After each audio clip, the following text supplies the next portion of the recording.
natural não nulo, tá? Aí chega uma definição. 1 sobre n denota ou mede. Aí, como eu estou com a representação, vamos dizer denota. Denota cada uma das partes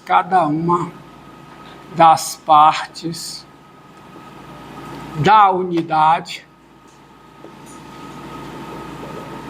quando nós pegamos essa unidade, quando a dividimos, quer dizer, o A se refere à unidade, né?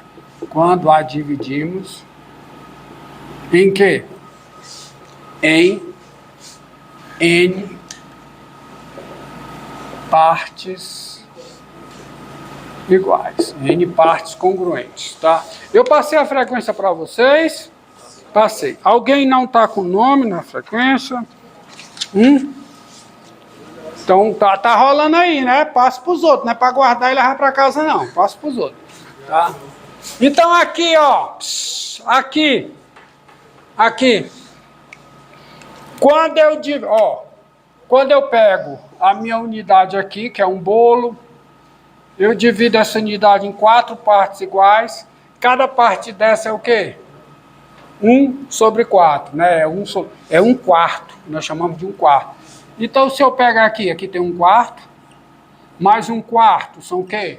2/4, mais outro quarto, 3/4. Então, esse pedaço que está aqui corresponde a 3/4. Ou seja, quando eu meço usando frações racionais, o que eu estou fazendo é uma contagem também. Só que eu não estou contando unidades, eu estou contando o quê? Partes da unidade. Então, quando eu escrevo aqui 3/4, é uma contagem. 3 o quê? 3/4. A minha unidade passou a ser 1/4. Então, a contagem usando números racionais é só mudar a escala. Você conta a distância em quilômetro, não conta? Mas você pode contar a distância em metro. O que é metro? Unidade é quilômetro. O que é 1 metro? É 1 milésimo de 1 quilômetro. Só muda a escala. Tá? Só muda a escala. Tá? É uma mudança de escala. Continua sendo uma contagem. Tá? Mas aí agora você cria esses números chamados... Aí você cria o próximo conjunto, em função do que eu disse aí, você cria o conjunto dos números racionais. Quanto tempo aí, querido? Ah, já. Nós vamos criar agora, vou criar para você. Vou não, porque já está criado, né? Eu não criou presunção, né? É o conjunto dos números racionais. É só apresentar.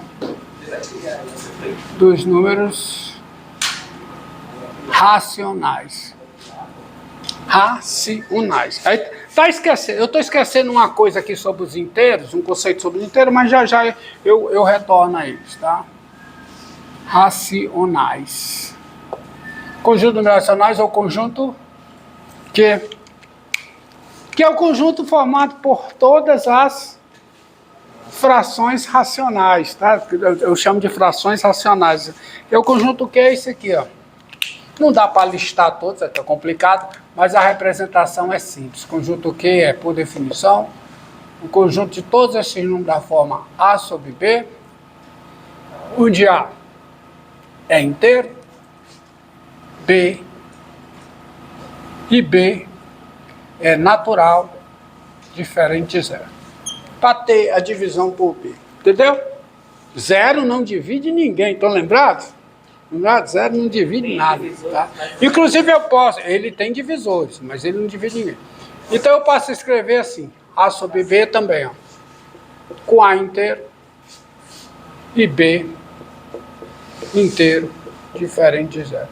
Isso por quê? Porque você faz as identificações e tudo é possível. Por exemplo, 2 sobre menos 3 é identificado como o quê? Como menos 2 sobre 3, que também é representado assim.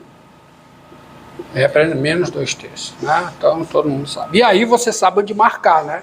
Você vê esse número, como é que fica a reta, na reta numérica, como é que fica esse número? Menos 2/3. Está aqui o 0. Está aqui o 1. 2. Mas eu preciso ir por menos 1. Significa que eu vou dividir a unidade em quantas partes? 3 partes iguais. Cada parte dessa é o quê? 1/3. Tá? Cada parte dessa é 1/3. Então aqui, como é para cá, é menos 1/3, menos 2/3, está aqui o menos 2/3, e aqui é o menos 3/3. Porque tem as frações equivalentes, tá? Frações equivalentes são frações que contam a mesma porção da unidade, ou representa a mesma porção da unidade. Um exemplo lá você considera aqui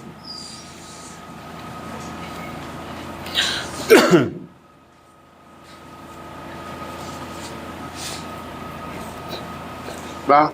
Você considera aqui, ó,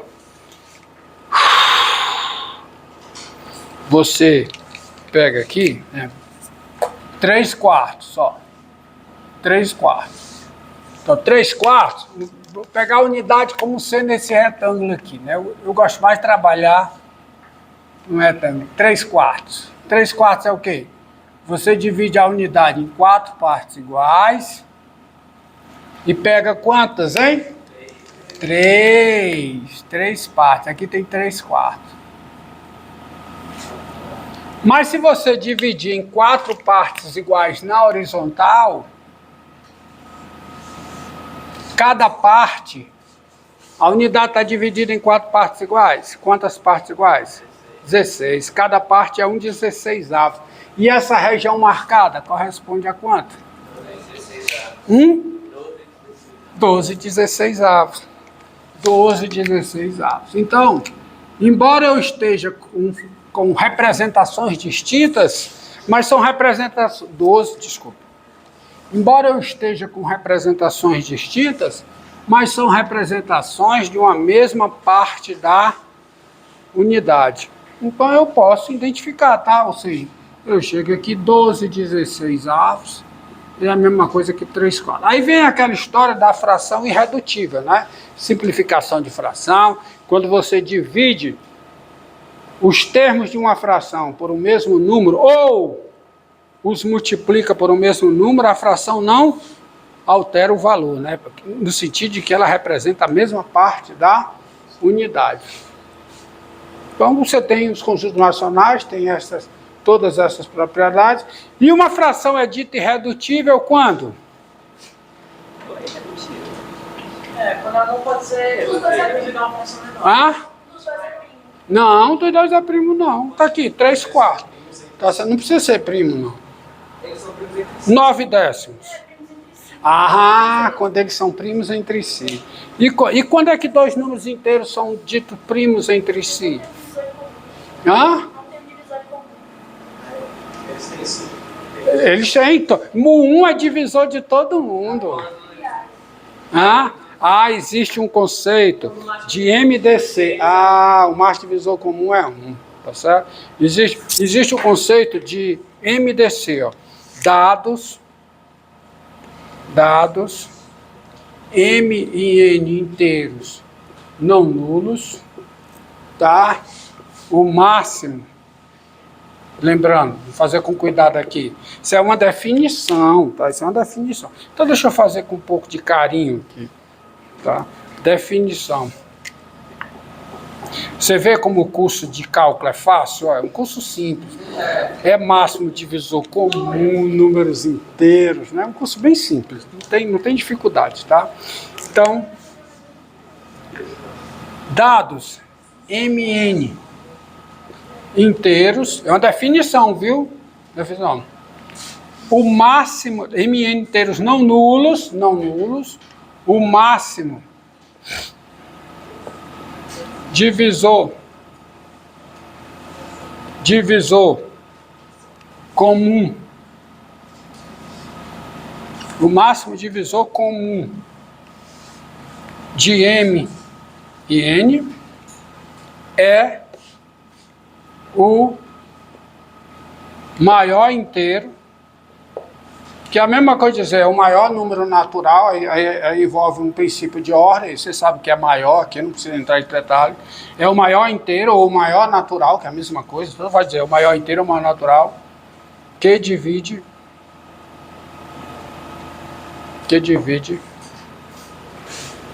M e N.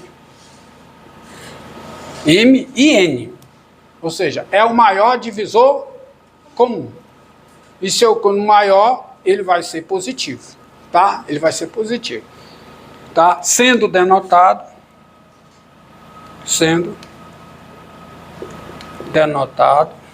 por MDC de MN. Então, você já tem. Daí dessa definição, quem é o MDC de 12 e menos 9? Quem é? Qual é o maior divisor comum entre 12 e menos 9? 3, porque é o maior. O menos 3 é divisor comum, mas eu quero um maior. O 1 é divisor comum, o menos 1 também. O 1 divide qualquer número. O menos 1 também. Então, é 3. Entendido? E você diz que dois números são primos entre si quando o MDC deles é quanto? 1. Essa é a definição. Dois números inteiros são ditos, não vou colocar aqui não, vou só falar. Dois números inteiros são ditos primos entre si quando o MDC deles é o quê? É 1. E uma fração racional é dita o quê? Irredutível, ou melhor, a sua representação, porque não é a fração que é irredutível, é a representação, porque uma fração tem várias representações. Entendeu? O número racional tem várias representações. Então, uma representação racional de um número é dita irredutível quando o máximo divisor comum entre o numerador e o denominador comum é 1. E toda fração é igual a uma fração irredutível. É só você sair simplificando que você chega nessa história aqui. Ok? Então, isso aqui é uma fração irredutível. E aí, os números racionais, eles, entre muitos problemas, eles resolvem essa equação aqui.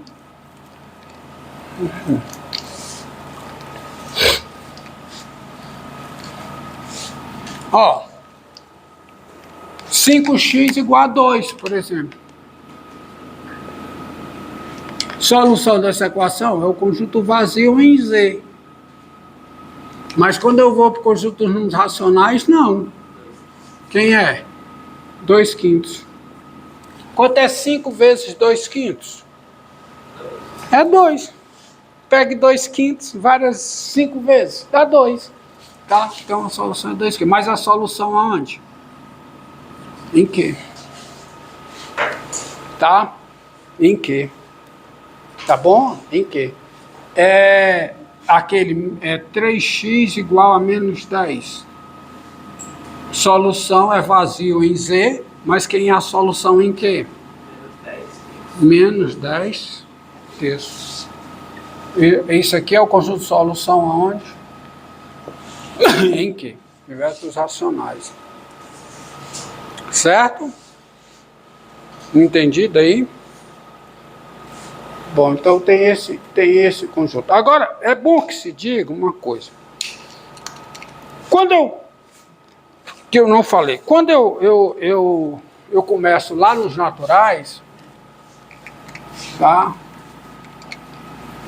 O conjunto dos números naturais, nele, estão definidas duas operações. Adição e multiplicação. Tem as outras, não importa mesmo, adição e multiplicação. Então, no conjunto dos números naturais, eu tenho duas operações. Eu tenho a adição e a multiplicação. E essas operações satisfazem propriedades. Qual a primeira propriedade? Qual é? Da adição. Hã? Qual é? Não. Não, essa daqui. Como é que é essa operação? Se A e B são números naturais, então A mais B também é um número natural. Que propriedade é essa? Como é o nome que se dá essa propriedade? Se a proposição se prova, mas não vamos entrar em detalhe não, porque é tão claro. Se você tem dois números naturais, por definição, a adição ainda é um número natural. Como é o nome dessa propriedade? Fechamento. Fechamento. Tá? Então, A mais B é natural e vamos juntar logo tudo. A vezes B também é um número natural. Ok? Qual é a outra propriedade? Se A e B são números naturais, então, tá?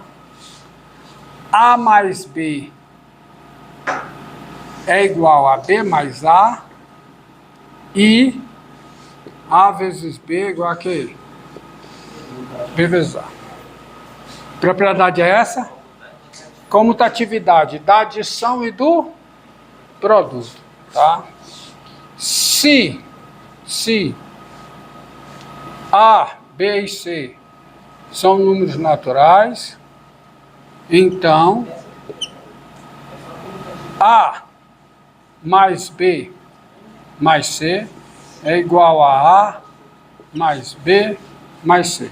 Que propriedade é essa? Associatividade. Então, quando você está tomando três números, você nem precisa botar o parênteses, porque não importa por onde você começa, o resultado vai dar o mesmo. E vale também para o produto. A vezes B vezes C é quem? É A vezes B vezes C. Essa propriedade é a propriedade associar. Não, professor, posso perguntar isso? Como? Você escreveu alguma coisa. Tá certo. É assim. Ah, é verdade. Eu tô parecendo bem, não sei só. Ah, sim. Ah, nessa segunda. Me confundi. Obrigado.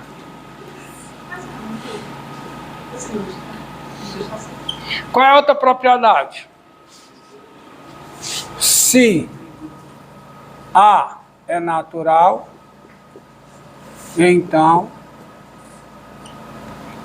A mais 0 é A e A vezes 1 é A. Como é que se chama essa daqui? Elemento neutro da adição e aqui elemento neutro da multiplicação. Elemento da adição é o 0, elemento neutro da multiplicação é o quê?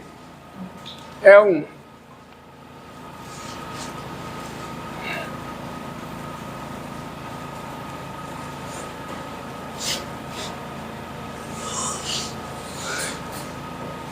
Tá?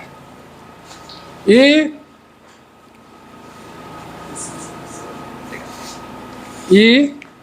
outra. Se A, B e C pertencem aos naturais, então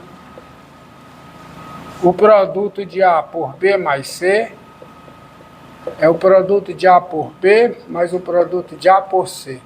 Que propriedade é essa? Propriedade distributiva da multiplicação em relação à adição. Só que estas propriedades, quando eu vou para os números inteiros e estendo a adição e a multiplicação dos naturais aos inteiros, e estender significa o seguinte: eu defino a adição e a multiplicação nos inteiros de modo que ela incorpore a adição e o produto dos números naturais. Por isso que se chama estender. Tá? Quer dizer, a adição e a multiplicação de inteiros, ela é feita de tal modo que ela restrita aos naturais é a adição e a multiplicação que eu já tinha dos números naturais. E toda extensão tem que ser feita dessa forma. As propriedades continuam valendo. Aí as propriedades continuam valendo. E é importante que se diga o seguinte: isso, qualquer teoria matemática, se eu tenho um conjunto A, defino operações algébricas no conjunto A, e esse conjunto A está contido no conjunto B, e eu quero estender essas operações algébricas ao conjunto B, eu devo fazer de tal forma que elas incorporem as definições anteriores feitas lá no conjunto A. Isto é, quando eu restringo as novas operações de B ao conjunto A,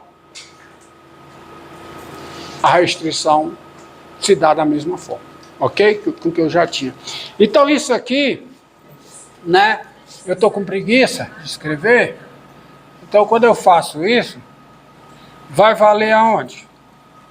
Vai continuar valendo em Z. Z. Z. Faltou algum Z aqui? Faltou sim. Faltou claro. Aonde? Faltou ali, professor. Aqui. Então me ajuda aí que eu estou com preguiça, então você tem que me ajudar. Vale para Z, tá certo? Só que em Z, eu crio outra.